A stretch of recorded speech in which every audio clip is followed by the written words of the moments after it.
Good evening, everyone. My name is William Luis Gloriani, and this is my report. Introduction. The, the earthquake killed more than 5,500 people in one day on January 17, 1995. 1 year after event, Kobe City had lost almost 100,000 population due to migration to non-damaged areas. However, the local business firms are still suffering from the damage caused by the earthquake. In particular, the port-related industry, once the vital Kobe's economy, lost its business to competitors such as Kaohsiung of Taiwan and Busan of Korea. Ships once lost to other ports are hard to track back. Kobe residents still live with the memory and the trauma of the disaster.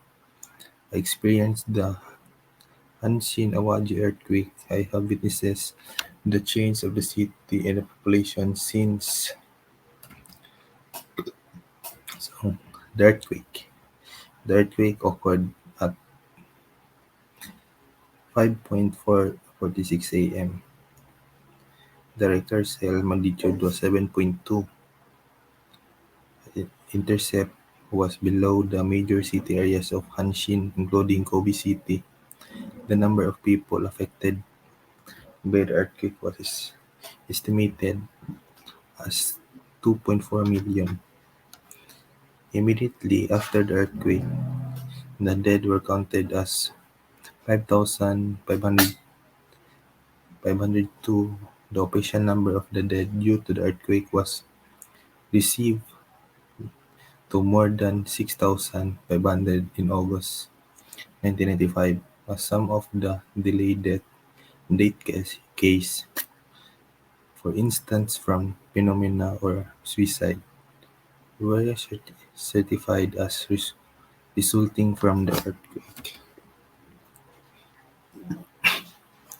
Health problems in acute phase. Immediately after the earthquake at Kobe University Medical School, a considerable number of victims brought to emergency service were found to be DOA or dead on arrival. Many other cases were referred to orthopedic surgery. Several cases of crash syndrome were also reported. The forensic department was extremely busy for administrative autopsies and clarification of the deaths. Soon after the earthquake, most of the victims experienced emotional numbness. 2 of 3 days after the earthquake, the majority of victims become talkative and joyful. Some people has even become hypomanic hypomanic and showed signs of psychomotor excitement. These symptoms might be caused by the biological joy of survival. Motor excitement. These symptoms might be the cause by the biological joy of survival. In the first 2 weeks after the event, during the first week, everybody was unconscious of secure food, water, information, and kind of the battlefield. Friendship existed for a certain period. This result in mental excitement and friendship among victims. After 1 week, the focus of healthcare was shifted from emergency and medical care to care for chronic patients, including those with hypertension, diabetes, mellitus, and mental disorder. Volunteers, including physicians and psychologists and psychiatrists, flocked to Kobe and damaged areas. It is reported almost 1.5 million volunteer for all Japan, and some from abroad come to the Hanshin area to assist in the earthquake. After 10 days, life, shel- life in shelter became very stressful for many victims.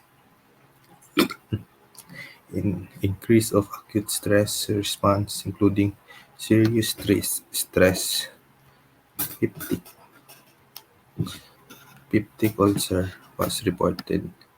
Victims started facing reality and loss of family members, using and housing and jobs.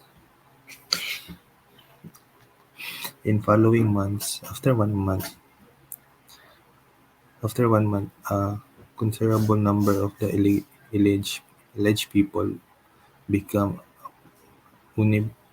unable to cope with the counting stress. Among already victims, dementia, disorientation, and incon- incontents were often reported. The consumption of the alcohol increased among victims, which led to an epidemic alcohol-related problems in some shelter. Alcohol-related violence was sometimes reported. Some children swallowed regression. Burnout syndrome among volunteers became common commonplace. The government started the building of temporary houses which were similar to military barracks. In a total of 47,000 temporary houses were built by public funding, and almost 80,000 people live in temporary housing. Many victims lost their jobs and face economic difficulties. In the process of relocation, many victims face deg- degradation in a social status, which turn cause of depression. After 2 years, victims move gradually from temporary housing to condominiums built by the local government. Long-term health consequences.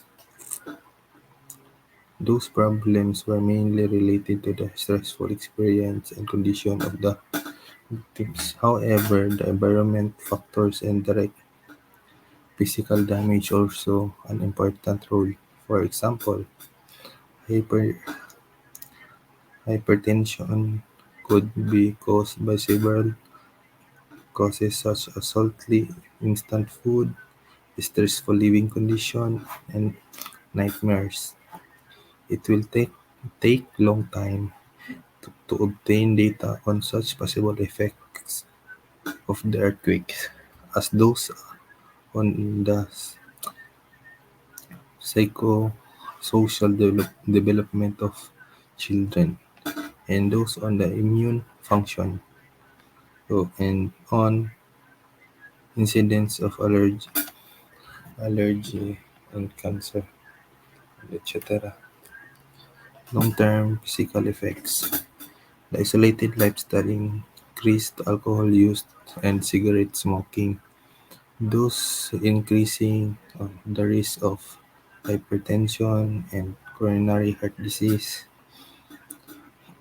The lack of intake fresh vegetables and increased intake of fast foods increases the risk of coronary heart disease among victims.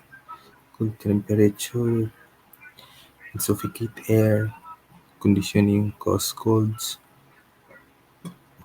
bronchitis, and hypersthemia. A small number of victims have even chronically disabled by earthquake. They are suffering from head injuries and spinal cord injuries, and some of development Paralegia and Pasio Domintea was been suspected among a sizable number of elderly victims. Heavy drinking caused alcoholic hepatitis, hepa- alcoholic hepatitis in some victims. A long-term of psychological effect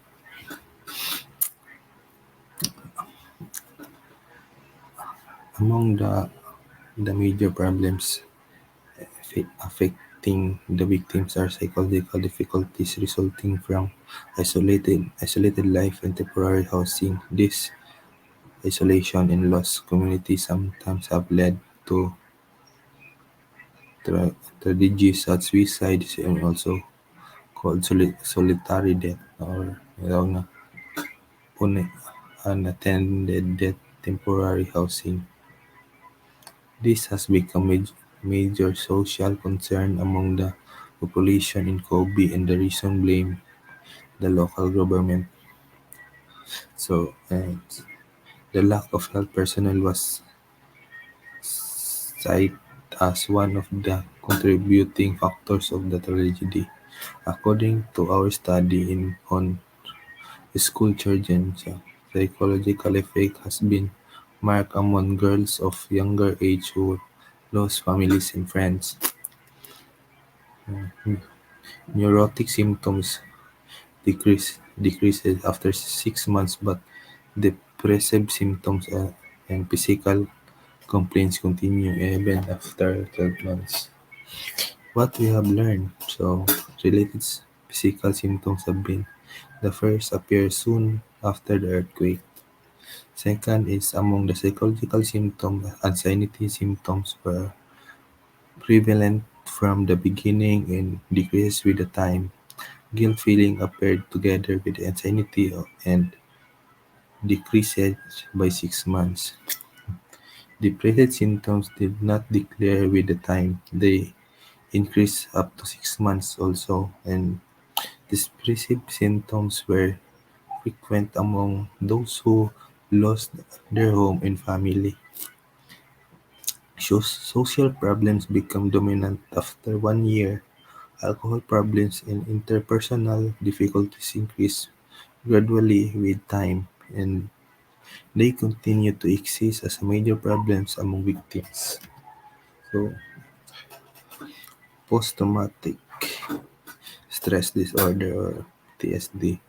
The concept of the ASD and PTSD are not adequate to cover the full range of trauma-related psychological problems. Studies at Psychological Care Center of Hyōgo Prefecture have demonstrated that among 1,956 cases seen at the center of after the earthquake, those with full PTSD syndrome, according to DSM-4, were 2.5%. However, prevalence was 4.5% 4.5% among those who lost their homes and 13.1% among those who lost their family members. The prevalence of PTSD was clearly related to the severity of damage such as loss of home and loss of family. Volunteers. Soon after the earthquake, psychiatrists and mental health workers from all over Japan came to Kobe area provide mental health care. Some groups set up psychiatric clinics for shelter population. Second is young volunteers who carried water and food and listened to the experience of the victim were such much value. A group of psychiatrists prepared a simple manual of for volunteer basic rules to how listen to the victims. So those rules including such topic as the importance of sharing experience, the need for informed consent, and how to keep confidentially. They could be feel that they are not. abandoned. Also, victims could receive psychological support for 24 hours from their neighborhoods, which was much more important than professional support. What we see now, 10 years later, the social issue never ends. For the health professionals living in Kobe, the most important concern was being how to promote health among victims of disaster, especially prevent so-called solitary death. So among the victims, 3 years later, all the volunteers had gone. Local governments mobilized public health nurses to visit temporary housing. However, the number of public health nurses was extremely limited. We have to continue to promote public awareness to the long-term health consequences of the disaster and to find effective measures to reduce reduce those problems from victim to support supporters to victims. In 1990, in 1999, the Kobe University School of Medicine decided to organize internal training course on comprehensive health mental care of victims for disasters, supported financially by the Japan International Cooperation Agency or JICA.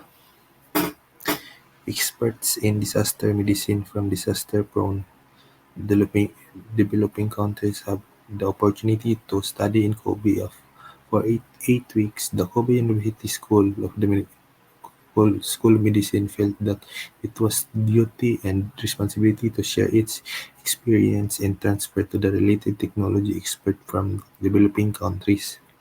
So far, we have 30 doctors and nurses, and they were from Turkey, Egypt, Bangladesh, Nepal, China, Thailand, Pakistan, Indonesia, Kenya, Peru, and Nicaragua. It will be important victims of the Kobe earthquake to become supporters to the victims of disaster. Through this process, Kobe City and its residents are trying to recover from their traumas. From Kobe to Asia, Asian countries are constantly minimized by the violence of natural disaster. Up to now, a little attention has been given to the impact disaster of mental health. However, in the past decade, disaster mental health has gained an increased attention. In Japan, the Hanshin Awaji earthquake marked the turning point of the popularizing PTSD and the need for mental healthcare survivors. This recognition was spread to mental health professionals in China and Taiwan after the major disaster in the respective countries.